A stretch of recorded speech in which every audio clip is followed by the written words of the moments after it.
As you probably already know by now, people can have all kinds of subconscious patterns that they are completely unaware of. In fact, the subconscious mind can completely contradict the conscious mind. For example, we may say something like, I totally love helping people. But actually, down deep, the truth is we don't really like helping people at all. In fact, we just do it for a sense of appreciation and guaranteed alliance, and if we don't get those things, we regret helping in the first place. Another example is we may have suppressed our anger a long time ago, and as a result, even though we may be very angry, we don't even feel the anger. In fact, we relate to ourselves only as a really peaceful person. I know you've met people like that before. Now, one of these subconscious patterns that plays out in our lives plays out in relationships, and if this pattern isn't seen directly and resolved, it can ruin a relationship.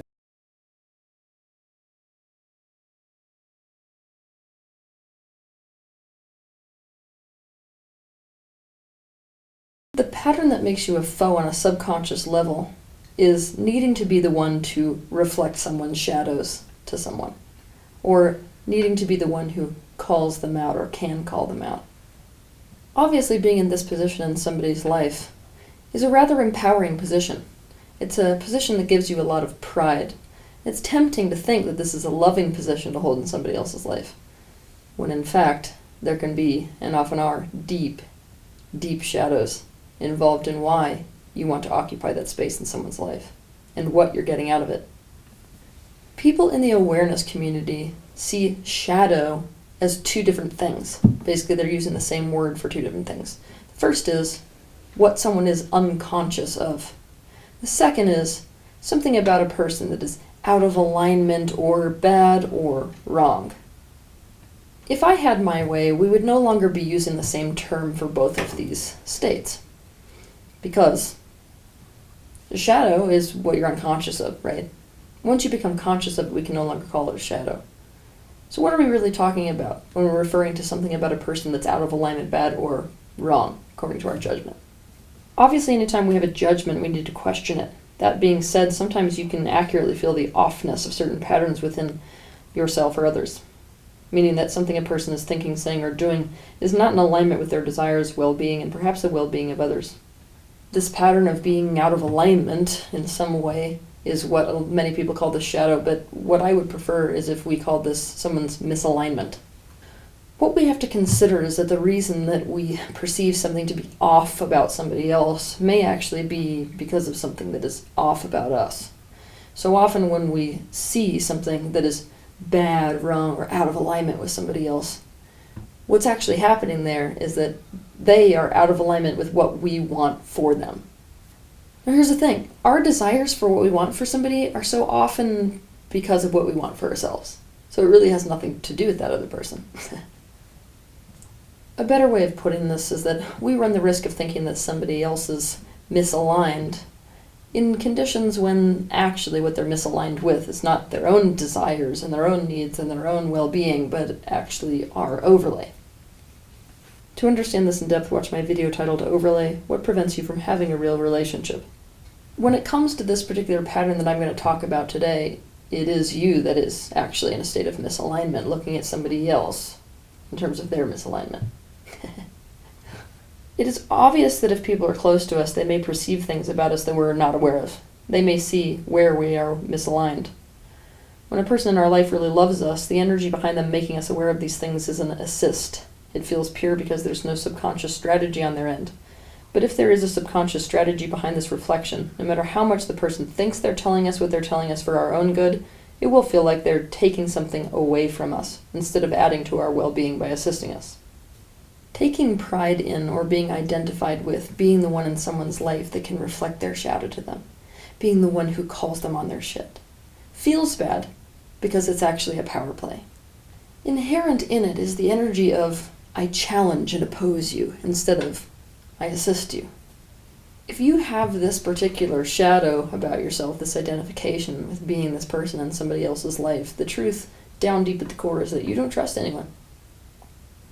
You've slipped into the illusion of self and other. You're not practicing love because you do not actually see the other person as a part of yourself. Therefore, what you can't see about yourself is that you call people on their shadows out of fear. It's all about your sense of well-being rather than it is about the well-being of the person you're trying to reflect something to. Another harsh reality you have to accept is that if this is the role you're identified with, being in other people's lives, or specifically in one person's life, the person you're doing that with, you don't actually see as a good person. You don't actually trust them. Basically, you see them as the bad guy, whether you are willing to admit to it or not. You distrust their capacity to see themselves, you distrust their internal compass, and you distrust them with yourself and distrust them with others. And so on a subconscious level, you try to use their vulnerability against them for the sake of your own safety. In that moment where you're able to see and show them something about themselves that they don't see, in that second you actually feel safer than ever, because you feel the safety inherent in that win of superiority. You have one-upped them. When this pattern becomes even unhealthier is when people use this pattern to create endearment with someone. The way that they do this is by convincing the other person that they are the only ones that can truly see them. I'm the only one that can really see your shadow, and you got to keep me around because I'm the one that calls you on your bullshit. Sounds loving, right? It's not.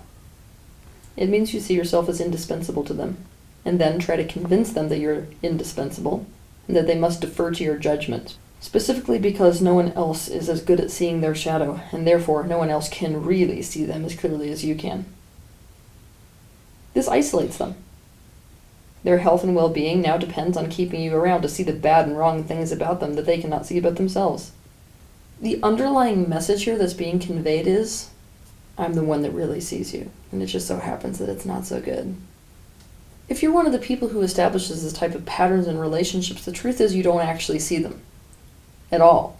What you do see is every pattern within them that could potentially pose a threat to you.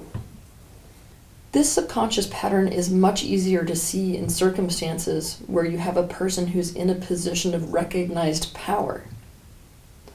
Now, if in your childhood especially, or some point in your life, you were put in a position where someone else had power, and based on them having more power than you had, you got hurt, power in and of itself is going to be a trigger for you.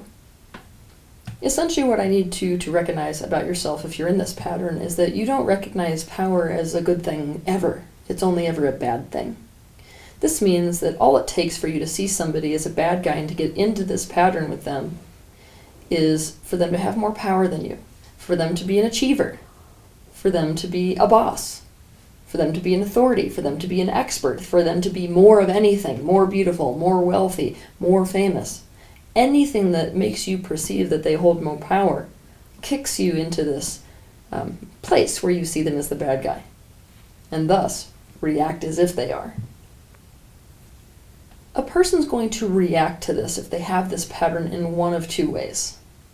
Either they are going to be so preoccupied with being the one in power in all situations, meaning I always have to have the upper hand. Or they're going to be a person who makes such an enemy of power that it becomes their, let's call it, calling in life, to demolish power and to establish an egalitarian type of regime. Basically, they'll want to live in a place where hierarchy does not exist and everyone's equal at all times. No one ever has power over anyone else. I can personally attest to this pattern. I see it almost every day in my career. The reason is, obviously, in the world, based off of my purpose and career, I've been put in a position where I have both power and authority relative to awareness and relative to seeing things, especially shadows. Now, obviously, for people who are triggered by this, there's nothing more alluring than seeing things about me that I don't see about myself. There is no more superior position you can have with someone in my particular position than to be the one who sees the shadows of the shadow seer, or to be the one that is more aware than the awareness leader. People with this shadow use two excuses mainly in order to defend or justify this unhealthy pattern within themselves. The first is, it's easy to see things about other people and it's not easy to see things about yourself. In other words, you can't see your own shit. Now, what's interesting about this is they're taking a universal truth, which is it's much easier to see things about other people than it is to see about yourself, to justify this behavior. The other excuse that people use, or proof people find to back up this or justify this behavior, is just take a look at history. Again, they're using a truth to back up unhealthy behavior. And that truth is that they can look all throughout history at people who have had power, who have turned into tyrants based off of not being able to see themselves. People with this shadow hate yes people and perceive these historical tyrants to have been surrounded by yes people. Yes people, of course, being people who never oppose the tyrant and therefore enable horrible things. But here's where I'm going to take this resistance that you have towards these types of people in history and drop it down a level. The real anger that people with this pattern have towards yes people is actually the anger that they had towards the person in their life that enabled the tyrant in their life that used their power against them to do what they did. Essentially, it's their pain at never being defended. In case you want to look into this, it's called bystander trauma or enabling trauma.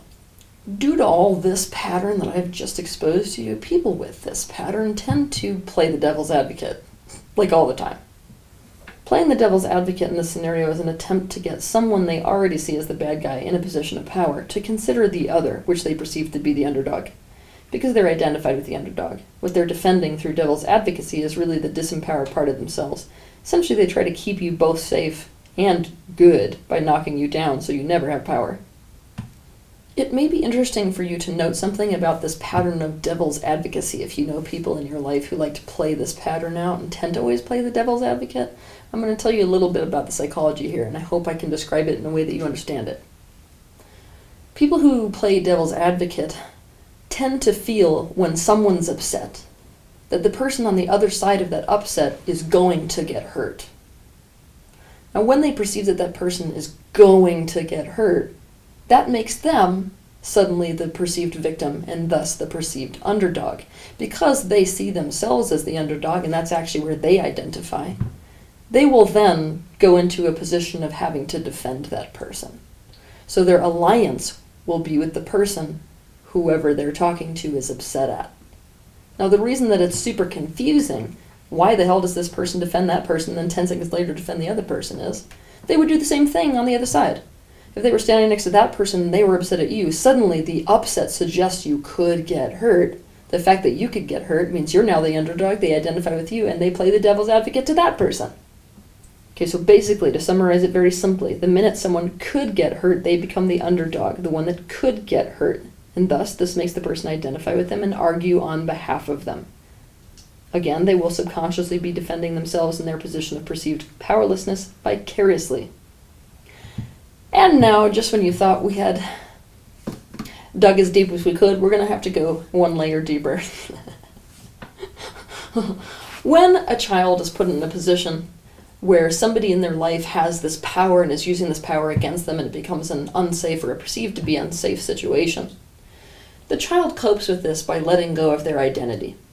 They become whatever pleases this tyrant of a powerful adult. Now, obviously, when they have to give themselves up in this way, they're not happy about it. Often when they begin to heal out of this pattern, instead of focusing on what they want and what their feelings are and what they're thinking and going after their unique desires, they turn against anyone in a position of power. Basically, rebellion is their only way to feel a sense of self. They can only feel definition for who they are and what they want and don't want and whatever when they're in opposition to something. This means antagonism is their only way to feel a sense of self. So let's pretend you've watched this video and you can recognize this particular pattern within yourself. I'm going to give you some suggestions for what you need to do. The first thing, stop being concerned with whether or not somebody can see their own shadows in general. If you're in this pattern, what you have to recognize is you don't actually trust the person on the other side of this. Obviously, the focus then needs to be placed on, why don't I trust this person? How do I trust this person? Is this person really unworthy of trust, or is it me that's just projecting that onto them based off of my previous experiences? The real thing you need is not for them to see their shadow, it's for you to have more personal power. And in this situation, you're powerless to your own shadow. One thing you need to see is that power was never the problem. I mean never, ever the problem. Power doesn't corrupt, even though you've been told that, even though it seems like that's the way that the world works. Power doesn't corrupt. All power does is it magnifies someone's actual character. It just becomes more of what a person already is, right? So I want you to think about power as if it's fire.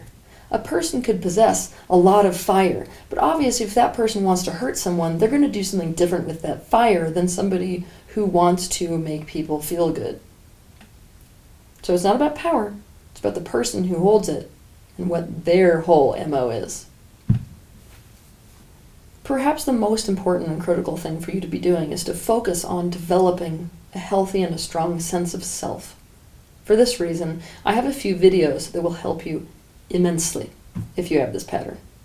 The first is personal boundaries versus oneness, how to develop healthy boundaries.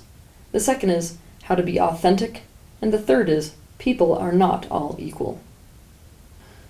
The next thing is we have to try to really fully understand something that someone's doing and understand that person before we automatically judge it as bad or wrong or out of alignment or a shadow.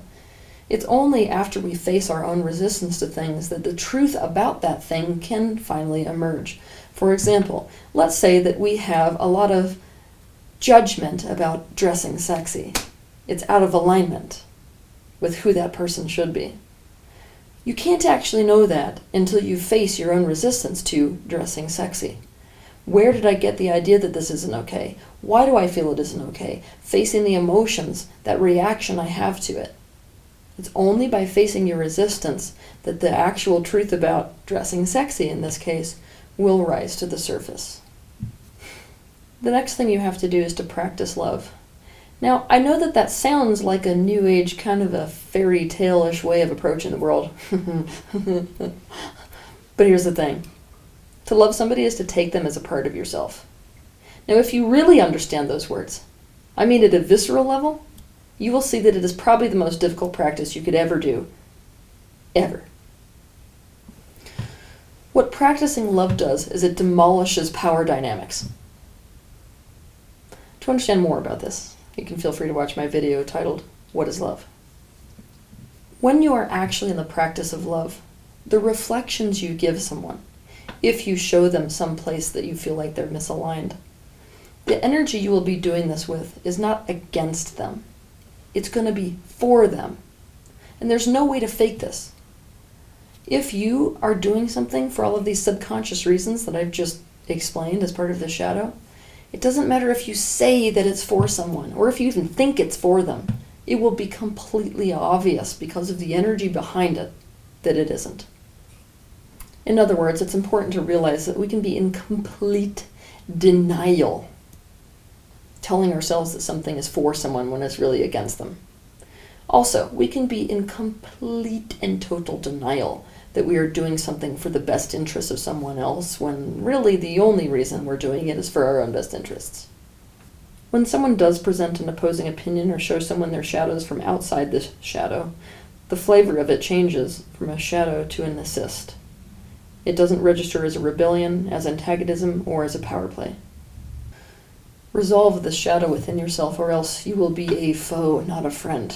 You will be more dangerous than that. You will be a foe in the disguise of a friend. And also, I want to remind you that at this rather psychological and basic level of conversation that we've been having today, the devil doesn't really need more advocates. Have a good week.